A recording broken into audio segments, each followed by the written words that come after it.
Hello बच्चों, आप सभी को टैलेंट इंस्टीट्यूट में स्वागत है। डी यू सोल का important notes BA programme BNS third semester second year political science. क्या है ये? जो कि ऑलरेडी दो वीडियो अपलोड हो चुका है। इसका introduction to comparative government and politics. Okay, इसी का है जो कि कल आप लोग का पेपर है। ओके बच्चों, तो जो बच्चे अभी तक सब्सक्राइब नहीं किए हैं चैनल को या वीडियो को अपने दोस्तों में शेयर नहीं किया, तो प्लीज़ आप लोग वीडियो को शेयर करें अपने दोस्तों में और चैनल को सब्सक्राइब कर लें आगे के हेल्प के लिए। ओके, और बेल आइकन भी क्लिक कर लीजिएगा ताकि जैसे ही वीडियो अपलोड होगा आप लोगों के पास तुरंत नोटिफिकेशन जाएगा और आप लोग देख सकते हो। तो चलिए अब देखते हैं इसका आंसर। तो बच्चों ये रहा। तो आप लोग सोए हैं, मैं आप लोगों के लिए वीडियो बना रहा हूँ। चलिए ये देखिए इसका आंसर। 9:30 से आप लोगों का पेपर है इसका। तो अगर लड़ जाता है तो बहुत आप लोग के लिए हेल्प हो जाएगा।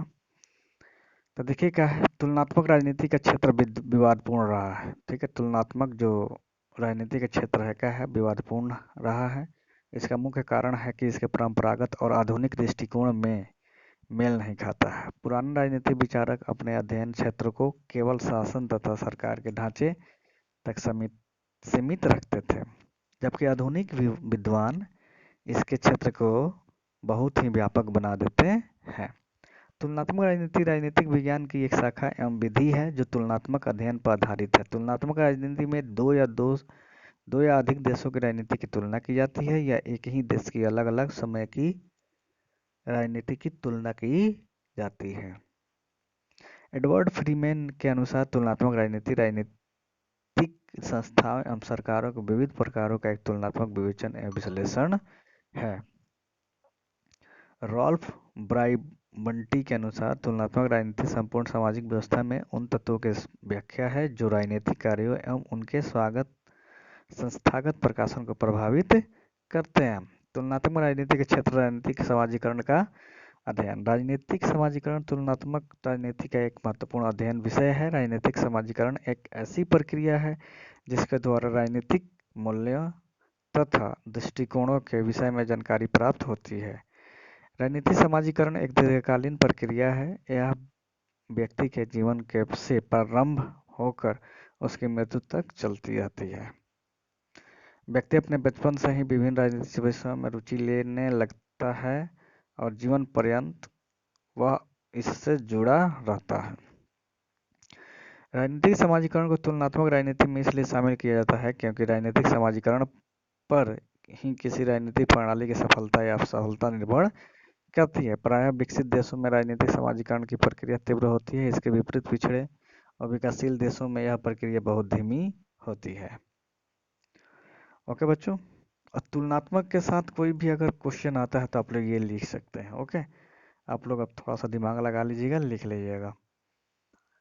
राजनीतिक संस्कृति से अभिप्राय एक राजनीतिक व्यवस्था के नागरिकों के उस व्यवस्था के प्रति दृष्टिकोण, विश्वास, भावनाओं तथा मूल्यों से है। प्रत्येक राजनीतिक व्यवस्था की अपनी विशिष्ट राजनीतिक संस्कृति होती है। राजनीतिक संस्कृति ही यह स्पष्ट करती है कि लोग राजनीतिक व्यवस्था को कितना महत्व देते हैं। वास्तव में किसी राजनीतिक व्यवस्था की सफलता या असफलता राजनीतिक संस्कृति पर ही निर्भर करती है। तो तुलनात्मक राजनीति अध्ययनों में राजनीतिक संस्कृति का अध्ययन किया जाता है। अब आ गया तुलनात्मक राजनीति के क्षेत्र, विभिन्न राज्यों का संस्थागत व्यापक विवरण। तुलनात्मक राजनीति के परंपरागत विद्वान ने विद्वान मंडल, कार्यपालिका, न्यायपालिका तथा नौकरशाही को ही राजनीतिक विषय क्षेत्र माना है। यद्यपि आजकल संस्थाओं के स्थान पर कार्य पद्धति और व्यवहारिक पक्ष पर अधिक बल दिया जाता है, तथापि राजनीतिक संरचना को बिल्कुल छोड़ा नहीं जा सकता। साधारणतया यह माना जाता है कि अंतिम निर्णय लेने संसद की शक्ति दिन प्रतिदिन कम होती जा रही है और यह शक्ति कार्यपालिका के हाथों में आ गई है। इस सरकार के निष्कर्षों पर पहुंचने के लिए आवश्यक है कि हम अधिक से अधिक देशों की कार्यपालिका और विधानमंडलों का अध्ययन करें। तुलनात्मक राजनीति के क्षेत्र विश्लेषणात्मक तथा अनुभाविक खोज। तुलनात्मक राजनीति में अनुभाविक अध्ययन पर अधिक बल दिया गया है। इसके अंतर्गत राजनीतिक संस्थाओं, उनकी संरचनाओं की अपेक्षा इसके क्रियाशील कार्यकर्ताओं अथवा तत्वों के व्यवहार का अध्ययन होता है। तुलनात्मक राजनीति का क्षेत्र राजनीतिक दल तथा हित समूह। आधुनिक युग लोकतंत्र का युग है और लोकतंत्र में दलों का अनिवार्य है। प्रायः सभी देशों में राजनीतिक दल पाए जाते हैं। अमेरिका, ग्रेट ब्रिटेन, ऑस्ट्रेलिया और जर्मनी में द्विदलीय प्रणाली पाई जाती है, जबकि फ्रांस, इटली, नॉर्वे, भारत इत्यादि देशों में बहुदलीय पद्धति पाई जाती है। ओके। साम्यवादी चीन, क्यूबा, उत्तरी कोरिया, वियतनाम आदि में एकदलीय पद्धति विद्यमान है।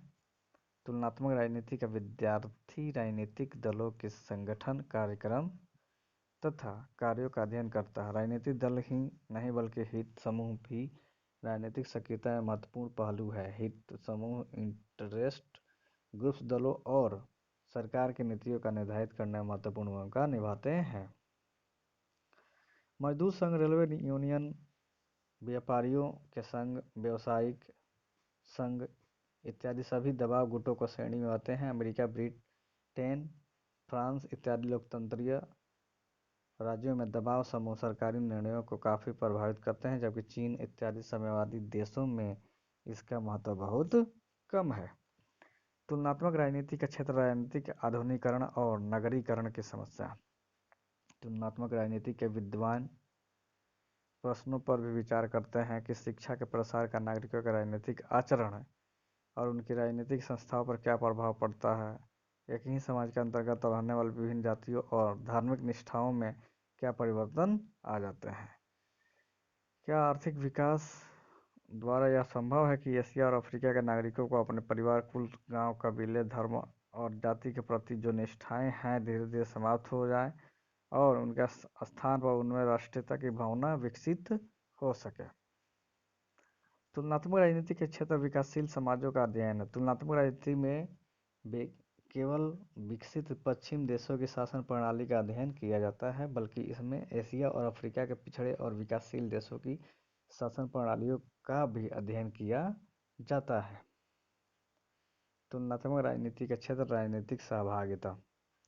राजनीतिक सहभागिता से अभिप्राय नागरिकों की राजनीतिक गतिविधियों में भाग लेने से है। सभी राजनीतिक प्रणालियों में राजनीतिक सहभागिता का स्तर एक समान नहीं होता।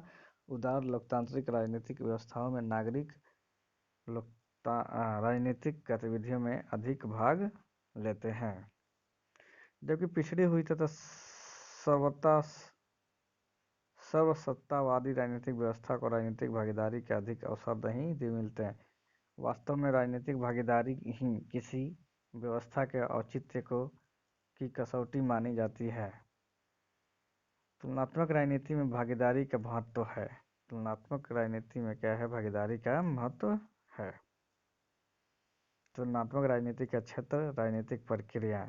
प्रत्येक राजनीतिक प्रणाली में अनेक राजनीतिक प्रक्रियाएं चलती रहती है। प्रत्येक राजनीतिक व्यवस्था में निर्णय निर्माण की प्रक्रिया, न्यायिक प्रक्रिया इत्यादि अनेक प्रक्रियाएं अनवरत रूप में चलते रहती है। इन राजनीतिक प्रक्रियाओं का राजनीतिक व्यवस्था पर प्रभाव पड़ता है, इसलिए तुलनात्मक राजनीति में राजनीतिक प्रक्रिया का अध्ययन किया जाता है। तुलनात्मक राजनीति के क्षेत्र नौकरशाही की भूमिका। नौकरशाही की प्रत्येक राजनीतिक व्यवस्था में अत्यंत महत्वपूर्ण भूमिका होती है। विशेषतः वर्तमान राजनीतिक व्यवस्था में नौकरशाही सरकार या प्रशासन की रीढ़ की हड्डी बन गई है। यदि आधुनिक युग को नौकरशाही का युग कहा जाए तो गलत न होगा। कल्याणकारी राज्य की धारणा के साथ साथ नौकरशाही की भूमिका भी बढ़ती चली गई। यही कारण है कि आज चाहे नीति का निर्माण करना हो या क्रियान्वयन करना हो, नौकरशाही सदैव प्रथम रहती है। नौकरशाही को सामाजिक आर्थिक परिवर्तन में एक यंत्र के रूप में स्वीकार किया जाता है, इसलिए तुलनात्मक राजनीति में नौकरशाही का अध्ययन किया जाता है।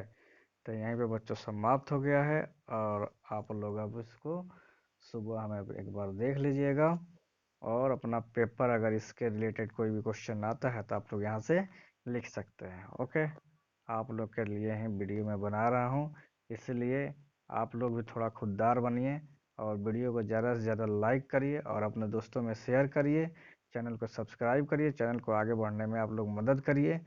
ओके, चलिए इसी के साथ मिलते हैं अगले वीडियो में। थैंक यू सो मच बच्चों, एंड ऑल द बेस्ट सभी लोगों को। मेरे तरफ से आप लोगों का सभी को शुभकामनाएं, आप लोग का अच्छा पेपर जाए। Okay, thank you.